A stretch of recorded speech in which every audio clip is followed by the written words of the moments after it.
In the Age of Iron, the Roman Empire believed itself invincible.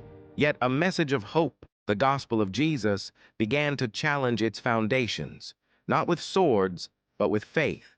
While emperors sat on thrones of gold and marble, convinced of their absolute power, small groups of believers gathered in secret catacombs and humble homes, their spirits united by a revolutionary truth that offered salvation not through conquest, but through grace.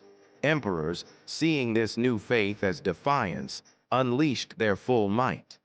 They decreed that the followers of Christ be hunted, persecuted, and made into public examples. From the grand palaces of Rome, edicts were dispatched across the empire, turning neighbors into informants and soldiers into instruments of terror.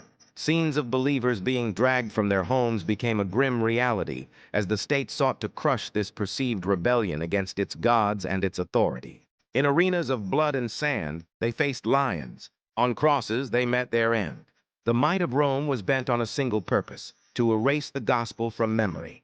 Inside the colossal amphitheaters, crowds roared for spectacle, while the condemned stood with serene resolve, their prayers echoing against the stone walls. From his imperial box, the emperor watched, confident that fear and violence would extinguish the flame of this inconvenient faith. But they failed. The faith of the martyrs inspired thousands. For every life taken, the church grew strong. The persecutors discovered they could kill a man, but they could not kill a belief. The courage of those facing death planted seeds of curiosity and conviction in the hearts of onlookers. Secret baptisms took place by candlelight, and the simple symbol of a fish, the ichthys, was etched onto walls, a quiet declaration of an unyielding hope.